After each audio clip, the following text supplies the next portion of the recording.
Et j'accueille Laurence Caillot. Bonjour Laurence. Bonjour Virginie. Merci d'être avec nous en ce dimanche matin. Vous nous donnez plein d'idées et vous allez nous accompagner pour harmoniser l'énergie de notre corps et de notre habitat parce que vous êtes vous-même spécialiste du Feng Shui traditionnel. Alors, du Feng Shui traditionnel, en effet, pour l'harmonisation des lieux de vie, et puis du Shiatsu pour l'équilibre du corps. Et ça, c'est important, d'être bien d'abord en soi et d'être bien dans l'endroit où on habite. C'est exactement ce qui m'animait, en fait. Au-delà d'être passionnée par la médecine chinoise traditionnelle, je trouvais juste qu'il y ait un équilibre tant dans notre corps que également dans le lieu dans lequel on évolue. Alors, le Feng Shui traditionnel, on va revenir sur cette tradition. Oui. On va revenir aussi sur le Shiatsu. C'est quoi exactement cette méthode, comment vous pratiquez et ce que ça peut amener en bienfait. Vous êtes aussi énergéticienne, ça veut dire que vous aidez les personnes à retrouver l'énergie. Déjà, par défaut, la médecine chinoise et le shiatsu, on travaille sur les méridiens et des points d'acupuncture, donc c'est de la médecine quantique. Donc ça permet de fluidifier les énergies dans le corps et de redonner tout le potentiel naturel au corps pour se défendre contre les attaques extérieures ou intérieures. Et puis après, j'ai une forme d'ultra-sensibilité, en effet, qui va me permettre de peut-être percevoir au-delà de l'énergie. Si vous avez des questions à poser à Laurence, vous pouvez nous appeler 04 68 35 5000. Nous serons ravis de vous accueillir. Détendez-vous.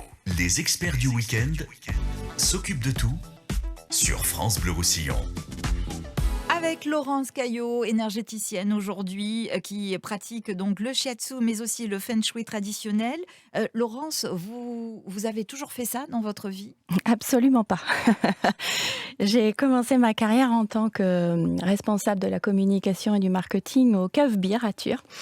Et puis par rapport à une histoire personnelle, c'est-à-dire que je suis une ancienne gymnaste et j'ai donc eu pas mal de traumatismes physiques qui m'ont amenée à devoir subir une opération d'une hernie discale qui m'avait beaucoup traumatisée et dont j'ai eu beaucoup de peine à me remettre. Et c'est en m'ouvrant aux techniques alternatives et aux médecines douces, en pratiquant évidemment du sport aussi, que j'ai retrouvé ma pleine énergie. Et ça m'a passionnée parce que j'ai adoré cette approche holistique où on étudie l'individu dans sa globalité, tant au niveau physique, mais que psychique et émotionnel. Et donc, voilà, j'ai fait un 360 degrés. J'ai repris des études en médecine chinoise et en shiatsu. Et voilà, c'est vraiment une passion, en fait. Oui, c'est de votre expérience personnelle, en fait, Absolument. qui vous a amené dans cette voie de guérison pour vous-même. Ah oui, complètement, un vrai vécu. Je ne me voyais pas continuer à prendre des médicaments pour me soulager continuellement après une opération. 04 68 35 5000, c'est Daniel qui nous appelle depuis Villelongue-d'Helmont. Bonjour et bienvenue Daniel. Allô ? Bonjour Daniel. Bonjour Daniel. Non, je m'appelle pas Daniel, moi c'est Nathalie. Alors, écoutez Nathalie, on va vous... Ne raccrochez pas, on va revenir dans un instant sur France Bleu Roussillon avec Laurence Caillot qui est énergéticienne. Laurence, vous avez repris donc des études après cet épisode donc, de votre vie personnelle douloureux et vous avez découvert donc là à ce moment-là le shiatsu. Comment ça s'est passé ? Oui, ça fait partie des techniques principales qui m'ont fortement soulagée. Auprès d'un confrère et ami aujourd'hui. Et puis, voilà, j'ai décidé de faire une formation et d'en faire mon métier. Alors, c'est quoi au juste le shiatsu ? Comment ça se passe ? C'est une technique qui vient de quel pays ? Alors, c'est un art japonais. Japon. Un art japonais, absolument, qui s'inspire de la médecine chinoise et qui consiste en fait à faire des pressions manuelles, donc avec les paumes, les pouces, le long des trajets des méridiens et des points d'acupuncture. Donc, on peut appeler ça de la digitopuncture également. Je n'utilise pas d'aiguille. Et en fait, ces méridiens, c'est un peu des voies de transport du chi, comme on dit, ou du ki. Ça dépend si on le dit en chinois ou en japonais. Ou du prana. Ou du prana, exactement. Donc, C'est l'énergie. C'est l'énergie, c'est également des voies de circulation du sang, hein, des fluides corporels, et c'est constitue surtout la structure du corps humain. Et le fait de réharmoniser cette circulation énergétique, comme c'est en résonance avec les organes et les viscères, eh bien, on va avoir une action en profondeur et on va aller à l'origine du problème et non pas simplement sur la symptomatique. Donc, c'est une technique qui peut intéresser qui, par exemple? Je dirais presque que toutes les raisons pour lesquelles on peut aller chez le médecin, ça peut être un problème physique, douleur de dos, de genoux, d'épaule, des problèmes physiologiques, hein, de sommeil, de transit, de digestif, cardiaque, pulmonaire, et puis même psycho-émotionnel, hein, en cas de dépression, de stress, d'émotions trop fortes. Eh bien, moi, je vais l'aborder à travers un diagnostic très poussé, hein, parce qu'on a plusieurs phases de diagnostic. Je vais l'aborder par le shiatsu et le travail des méridiens. Ces méridiens qui sont sur la personne Oui. au même endroit pour tout le monde. Absolument, Voilà, on est principalement sur les bras et les jambes, puisque Ouais. c'est les parties méridiens principaux, mais on parcourt tout le corps. Hein, Bien donc sûr. ça peut parfois surprendre certains patients quand ils me disent qu'ils ont mal à la tête et que je vais travailler sur la jambe, mais Par exemple. par exemple. Virginie Sinclair, les experts du week-end. Et nous accueillons ce matin Laurence Caillot, qui est énergéticienne, spécialiste du shiatsu et du feng shui traditionnel. Et vos questions en direct. Et nous accueillons Nathalie Duboulou. Bonjour Nathalie. Oui, bonjour. Je téléphone justement, parce que j'ai un manque d'énergie. Oui. J'ai eu un choc émotionnel, donc familial, et donc et pourtant cette histoire, ça fait 8 ans, et pendant 8 ans, j'ai l'impression de toujours patauger. Je me laisse complètement aller, quoi. C'est-à-dire, j'ai plus envie de goût de rien. Même pour les invitations, ça ne me dit rien. On dirait que je me plais dans ma solitude. Et puis, j'ai vraiment envie de rien. Alors, baisse totale d'énergie, quoi. Hein. Là, on Oui, est. j'ai un petit chien, vous savez, là, Oui. un petit chihuahua. Je le promène. D'ailleurs, je l'ai pris exprès pour que ça m'aide un peu. Mhm. Alors, ça me fait plaisir de le promener. Et puis, bon, de m'occuper de lui. À part lui, les autres m'agacent. Les personnes m'agacent. Bon, ça peut arriver à tout le monde, Nathalie et Laurence. Hein, pour- Absolument. Merci Nathalie pour votre question. Alors, il faut savoir que, comme vous le dites, un événement psychologique peut fortement atteindre les énergies du corps. Par exemple, l'intestin grêle, en médecine chinoise, aura vraiment pour rôle d'être assez sidéré lorsqu'il y a un choc. Et ça va vraiment avoir des répercussions, mais sur tous les autres méridiens, sur tous les autres organes. Et comme je disais tout à l'heure, ça peut agir au niveau physique, psychique et émotionnel. Donc tout est logique, je dirais. Hein. Parce qu'il faut voir vraiment que ce soit au-delà de la douleur physique. Ça peut avoir un retentissement sur le côté psychologique des gens. Donc la dame se dit fatiguée et épuisée physiquement et moralement. Donc il est vraiment important de réharmoniser, voire de retonifier, parce qu'il semblerait que là, il y a un vide d'énergie en elle. Il y a une inertie, hein, parce que cette ça. envie de rien, on est vraiment dans l'inertie, là. Complètement. Et franchement, c'est pas forcément... ça tient pas à elle, hein, forcément. Hein. Ça peut vraiment être en lien avec les circulations énergétiques du corps. Ça, c'est important de l'entendre. Hein. Et là, c'est là où le shiatsu pourra ramener cette énergie. Complètement. Ouais, je vais vous donner un exemple. Lorsqu'on veut mener une action, il peut y avoir plusieurs étapes, 3 principales, qui sont par exemple déjà de faire le choix de ce que l'on veut faire. Ensuite, il va y avoir la prise de décision de le faire. Et en plus, et après, la volonté de tenir dans le temps cette action. Eh bien, nous, en médecine chinoise, faire le choix, ça va peut-être plus être du ressort de l'intestin grêle. Prendre la décision, ce sera plutôt de l'ordre de la vésicule biliaire. Et avoir la volonté de le tenir, c'est le rein. Donc, si dans ces 3 étapes, il y a une faille, une défaillance pour la personne, on peut imaginer qu'il y a un déséquilibre sur ce méridien concerné. Donc, on organise finalement le soin en fonction de l'état d'esprit aussi de la personne. Ah, mais c'est en ça que c'est un soin qui est vraiment uniciste. C'est la personne en elle-même et son déséquilibre ne sera pas celui de la voisine. Merci pour votre appel, Nathalie. Bon courage au boulot. Et dans un instant, nous allons recevoir Chantal qui nous appelle d'Argelès. À tout de suite. Bien vivre mon week-end avec les experts de France Bleu Roussillon. Et avec Laurence Caillot, énergéticienne aujourd'hui, qui répond à vos questions. Et nous accueillons Chantal. Chantal qui est à Argelès-sur-Mer. Bonjour Chantal. Bonjour madame. Bonjour Chantal. Moi je voudrais vous poser une question. Oui. Parce que voilà, c'est un peu comme vous. Suite à 2 opérations d'hernie discale, je me suis jamais sentie plus bien après. On aurait dit que j'avais perdu toute mon énergie. Je me sens jamais, toujours fatiguée. Alors je me demande si, je sais pas, suite à ces opérations, pourquoi j'ai perdu toute mon énergie comme ça. Alors, il faut savoir que l'hernie discale, on sera très fréquemment en lien avec des énergies qui sont liées à la vessie et au rein. Et chère madame, l'énergie du rein, en fait, en médecine chinoise, c'est l'énergie ancestrale qui est à l'origine de tout. Et quand il y a une faiblesse d'énergie du rein, ça ne va pas venir nourrir les autres organes et les viscères et surtout les autres fonctions physiologiques. Et du coup, il y aura vraiment un affaiblissement de tout le reste. Donc il suffit assez simplement de retonifier ces énergies de base qui viendront, alors, et puis les autres, bien sûr. Il y a certainement un aspect de ras de pancréas au niveau du méridien qui est touché. Mais en refaisant un travail énergétique, je peux vous assurer que vous pourriez être surprise de retrouver un regain d'énergie. Alors, si on veut activer justement l'énergie du rein, est-ce qu'il y a un point qu'on peut soi-même appuyer? Est-ce que ça marche comme ça aussi? Oui, alors on peut, mais ce ne sera jamais suffisant. Je comprends. Et puis le diagnostic est important. Même moi-même, qui le connais, même pour soi, le faire sur soi, c'est pas facile. Tout n'est pas accessible. Donc c'est bien de se faire accompagner par quelqu'un. Après, c'est vrai qu'après une opération comme ça, il faut qu'il y ait aussi une prise en charge, évidemment, Bah là, l'accompagnement. Si j'ai bien compris, c'était pas hier qu'elle s'est faite opérer.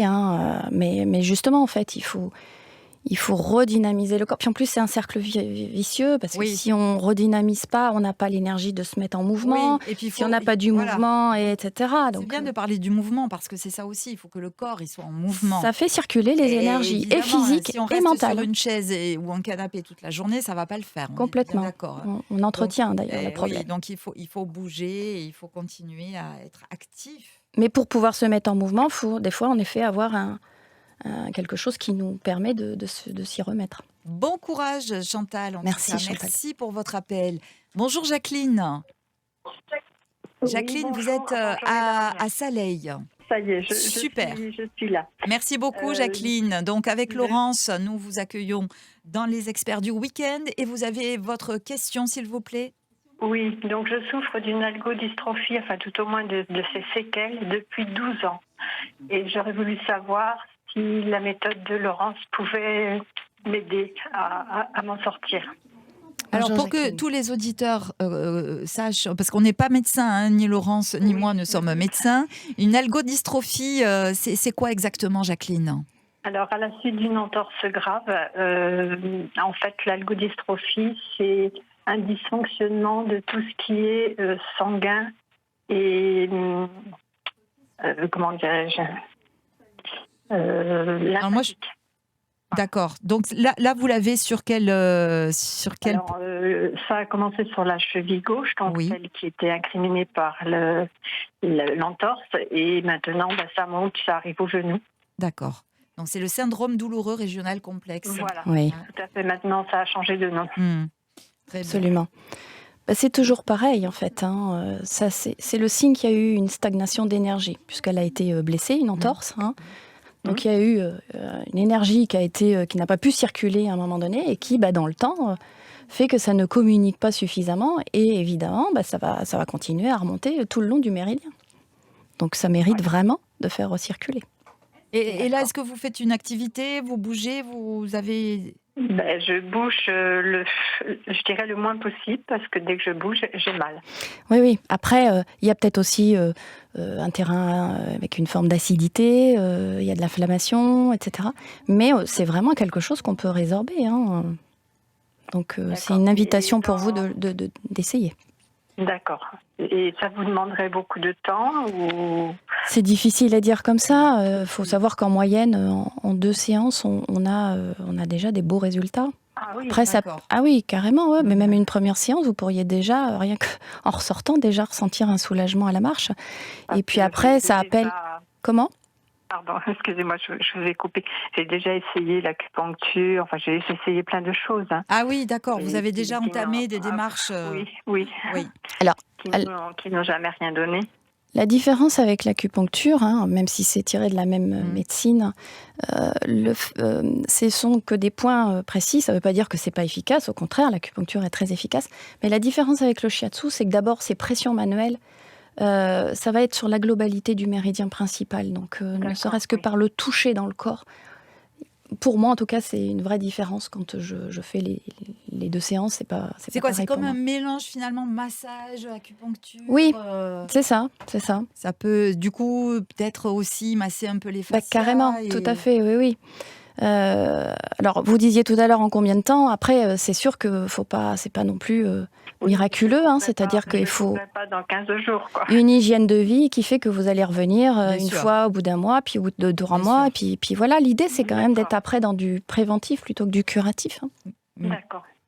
Merci écoutez, beaucoup, je suis Jacqueline. Merci prête à- pour votre Alors, question. au plaisir de vous Assalègue. retrouver. Merci, merci beaucoup. On va se retrouver dans un instant sur France Bleu Roussillon.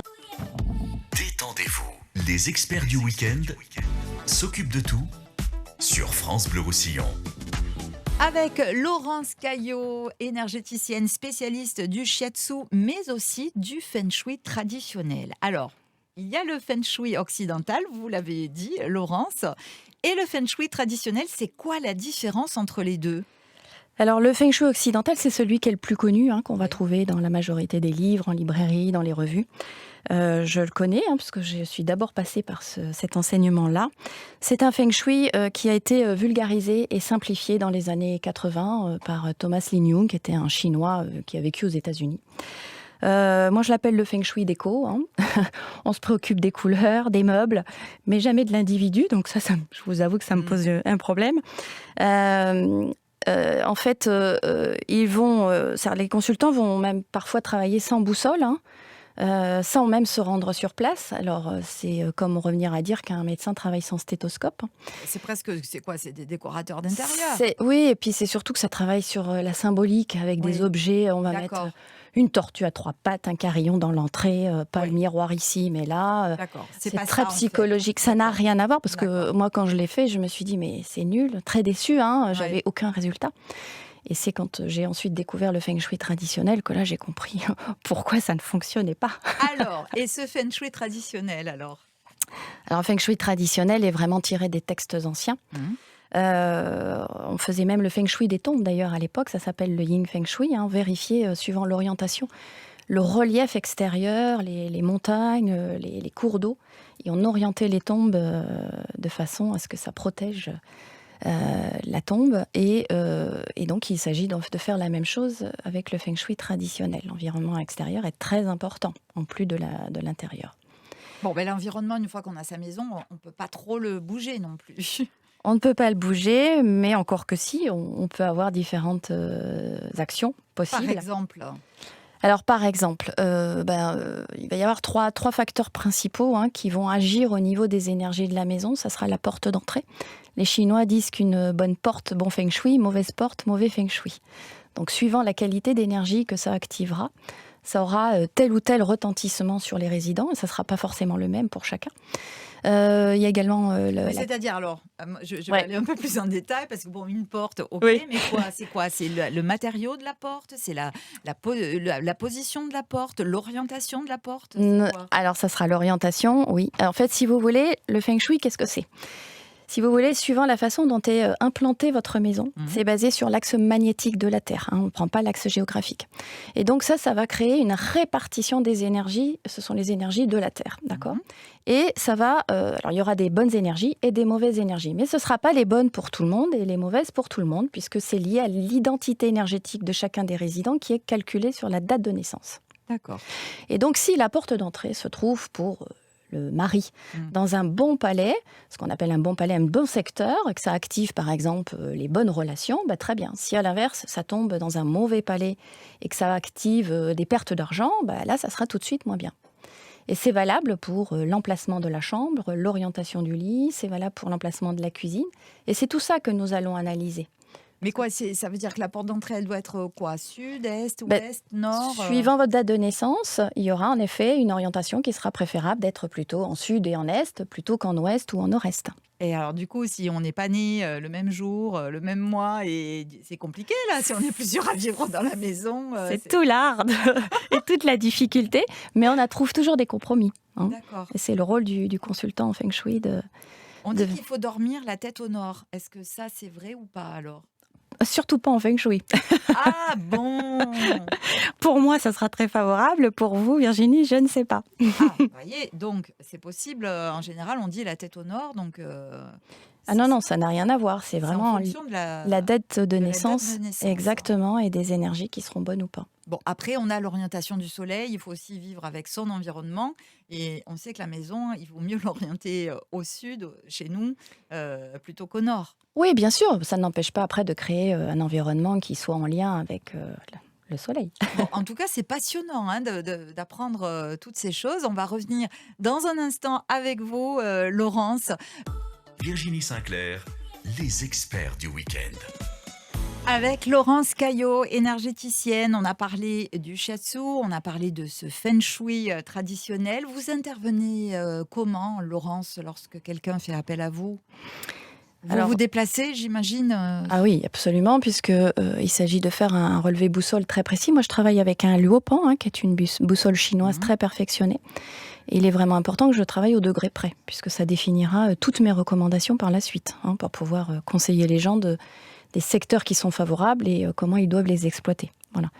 Donc je me rends sur place, je fais tous les relevés, évidemment les attentes aussi des clients, de ce qu'ils peuvent rencontrer comme problématique, et puis je vais après essayer de faire au mieux suivant le potentiel. Oui, bien sûr, j'ai un rapport d'une 30aine à 40 pages quand même. Ah oui.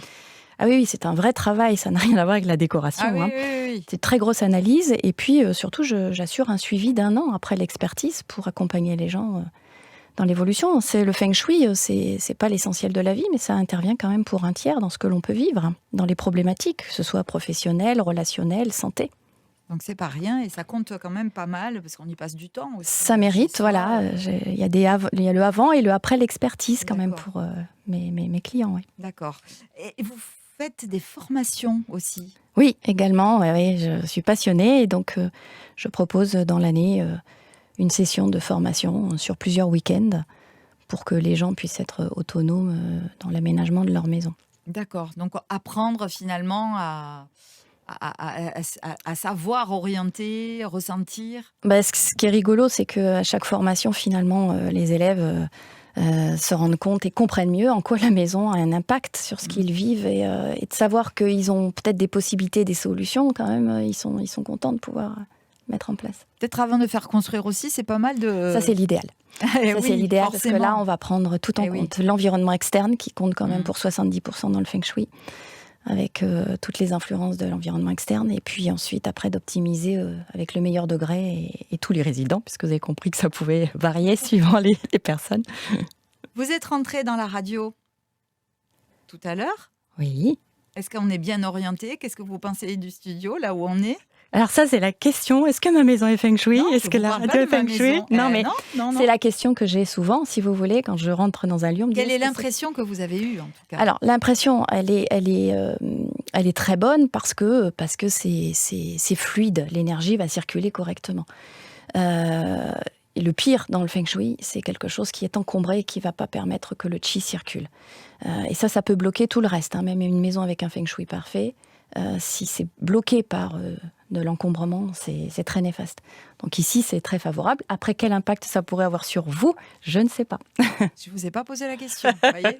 Merci beaucoup, Laurence Merci, Caillot, Virginie. coordonnée au standard de France Bleu Roussillon. Merci infiniment d'avoir été avec nous en ce dimanche matin, Laurence. Et peut-être à bientôt. Avec grand Merci. plaisir.